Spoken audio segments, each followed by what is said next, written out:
ce courage-là de témoigner de Dieu. Mais ils préfèrent nous appeler. Oh maman, Dieu m'a fait ceci. Non, il faut témoigner Dieu. Amen. Voilà pourquoi le thème de notre méditation de ce soir, c'est comment garder les bénédictions.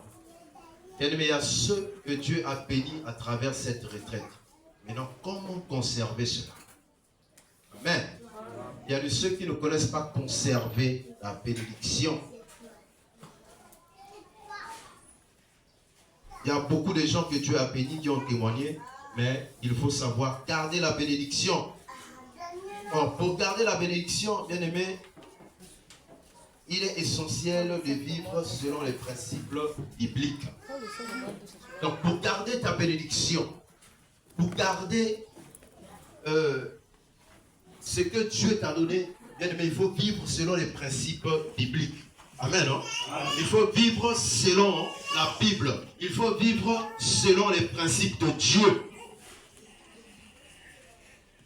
Mais si toi tu ne vis pas selon les principes de Dieu, bien aimé, tu peux perdre ta bénédiction. Amen. Hein? Tu peux perdre ta bénédiction. Tout comme aussi, il y a de ceux qui disent que non, moi j'ai le salut. Mais oui, mais bien aimé, tu peux aussi perdre ton salut. Tu peux aussi perdre ton salut.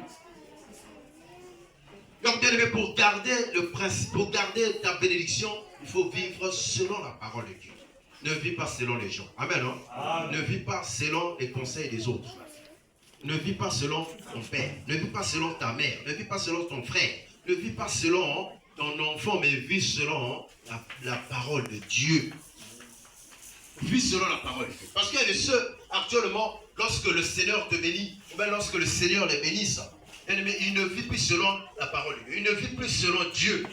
Mais ils vivent maintenant selon les principes des gens de ce monde. Donc les parents maintenant te donnent les principes, te donnent les lignes de conduite. Ça l'a fait, ça l'a fait. Or Dieu tu as oublié, c'est lui qui t'a béni.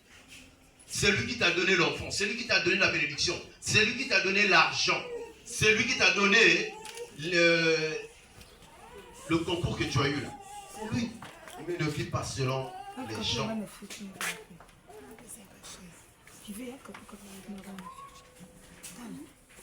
Donc bien aimé, la première des choses ici nous devons savoir, ce que nous devons faire pour garder notre bénédiction, c'est l'obéissance à Dieu. L'obéissance à Dieu. Est-ce que toi tu obéis à la parole de Dieu? Mingi me goûte joyeux que les bénédictions à travers les traites. Mais qu'est-ce qu'il fait? Il bafoue la parole. Amen, non? Ils se disent que non, moi je suis sauvé. Le Seigneur m'a guéri. Le Seigneur m'a donné ce que moi je cherchais. Donc je ne vais plus prier. Bien aimé, tu fais fausse route. Amen, non? Tu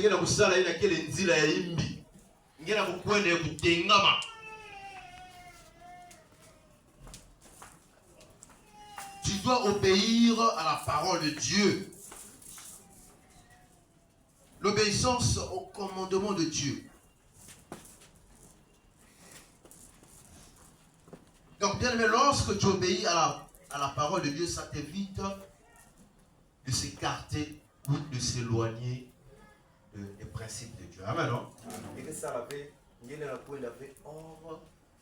hors main de ta maison. Mais si il y a un salaire, bien aimé, toutes tes choses, je te rassure, ma bénédiction, il y a une chose, il y a une goutte soie. Tout va aller dans l'eau. Parce que tu ne respectes pas Dieu, tu ne respectes pas ses principes. Dieu te dit, fais ça. Mais il y a comme une goutte soie. Donc tu ne t'occupes plus de lui. Donc il ne faut pas te garder de la voix de Dieu. Ne sois pas sourd. Ne sois pas sourd. Mais toi tu le fais, peut-être que tu ne fais même pas attention à ce que Dieu te dit. Parce que toi tu as obtenu. Tu as reçu ce que toi tu voulais. Alors bien aimé, toi, lorsque tu reçois de la part de Dieu, bien aimé, il faut t'accrocher. Amen, non? Parce que c'est lui qui t'a donné ce que toi tu cherchais. Il t'a donné ce que toi tu cherchais. Le travail, la maison, les enfants, le voyage, le mariage. Il y a me coupé sans guerre. Mais toi, de ton côté, tu bafoues. Tu t'écartes de la voie de Dieu. Bien-aimé, lorsque tu t'écartes de la voix de Dieu, bien-aimé, il y a des conséquences. Amen, non? Il y a des conséquences. C'est la chute. J'ai vu des gens être élevés par le Seigneur. Mais puisqu'ils ont abandonné Dieu, ils ont écarté Dieu dans leur chemin. Ils n'ont pas associé Dieu dans leurs affaires. Et leurs affaires ont chuté. Amen, non? Bah, mais vous chutez.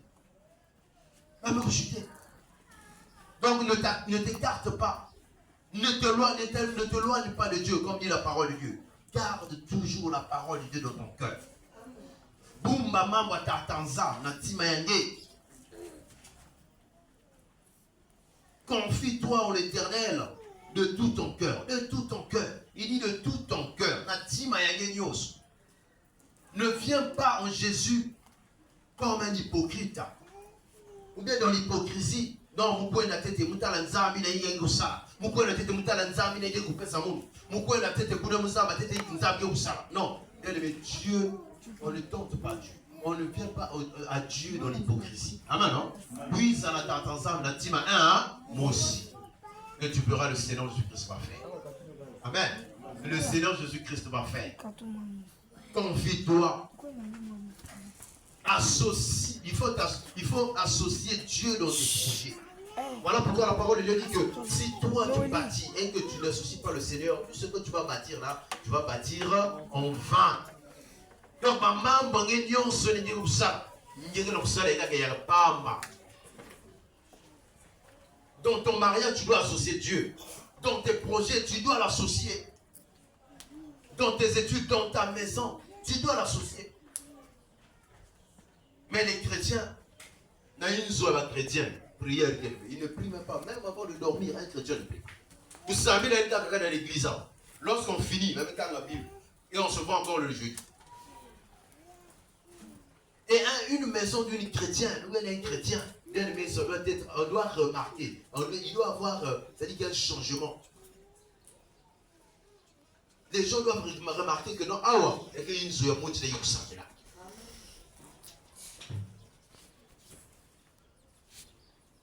Les gens doivent parler de toi.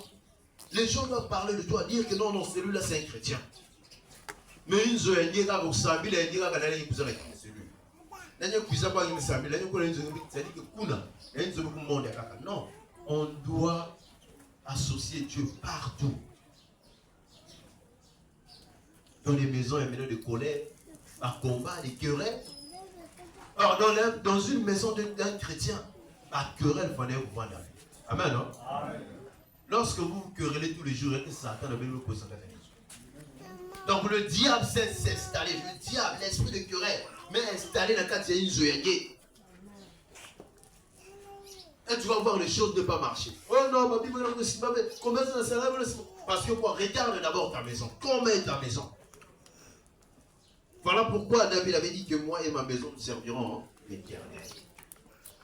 Parce qu'il dit que non, moi-même, je ne peux pas servir l'Éternel. Je ne peux pas servir l'Éternel et que je laisse ma maison, et que je laisse ma famille. Non, je dois associer les familles dans mes prières. Il faut m'associer avec les familles dans ma prière. Donc, dans la maison d'un chrétien, combat, querelle, non, bien aimé, la maison là où il y a des querelles, Dieu ne peut pas s'installer. Le Saint-Esprit n'est pas là.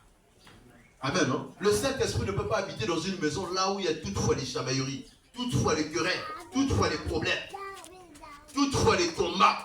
Le Saint-Esprit ne peut pas s'installer là-bas. Parce que saloté, quelle est la Kachikuna? Or, le Saint-Esprit s'installe là où il y a la paix, là où il y a la propriété. Amen, non? Là où propriété, quelle est? Mais si saloté, quelle est le Saint-Esprit ne peut pas habiter là-bas. Voilà pourquoi tu fais toujours des cauchemars bizarres. Oh non, mais parce que toi, dans ta maison, il y a ça. Laisse le Seigneur Jésus-Christ habiter dans ta maison. Amen, non? Il y a un Ivoanda. Confie-toi à lui, peu importe tes projets. Confie en Tatanza. Commerce, confie en Tatanza. Et tu verras, le Seigneur Jésus-Christ va faire. Amen, non? Donc, obéis au précepte de Dieu. La deuxième des choses, on nous parle ici de la gratitude. remercier Dieu pour la bénédiction. Est-ce que Ndiel t'attend que bénir Ndiel? Ou bien lorsque le Seigneur Jésus-Christ t'a localisé, est-ce que toi tu as l'habitude de remercier le Seigneur, de rendre grâce à ce Dieu-là?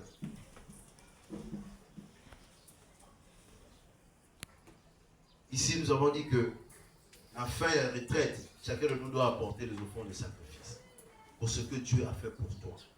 Mais, tu sais combien de gens ont donné? Bon, est-ce que c'est bien? L'offrande de sacrifice, c'est-à-dire pour rendre grâce au Seigneur. Il y a peut-être à temps de 25, 50, 100 francs, 500. Pour ce que lui il a fait dans ta vie, donc tu l'amènes 500. Est-ce que c'est bien? Même toi-même, lorsque tu te réveilles le matin, est-ce que tu as l'habitude de rendre grâce au Seigneur pour le souffle de vie qu'il t'a donné? Avant que vous descendiez dans la foule, est-ce que toi tu as l'habitude de rendre grâce à ce Dieu-là? La gratitude. Ne soyez pas comme le dit le premier bien-aimé.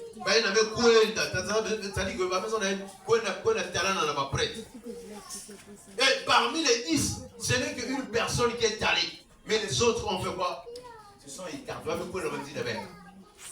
La reconnaissance. La gratitude. Ne sois pas ingrat devant Dieu. Amen, non? Ne sois pas ingrat. Même si le chef dit que non, même que ça va dire, mais on va voir, personne ne va lever ça. La gratitude. L'ingratitude devant le Seigneur. On n'arrive pas à remercier le Seigneur. On n'arrive pas à reconnaître les bienfaits de l'Éternel. Bien aimé, reconnais les bienfaits de l'Éternel. Amen, non? Amen. Et lorsque tu reconnais les bienfaits de l'Éternel, bien aimé, ta bénédiction sera aussi gardée. Ta bénédiction aussi sera protégée par le Seigneur. Mais si toi tu ne connais pas, rendre grâce, bénir le Seigneur, dis merci à Dieu pour ce qu'il t'a donné, même pour le souffle de vie. Bien aimé, c'est de l'ingratitude. Amen, non? Il n'y a que l'ingratitude.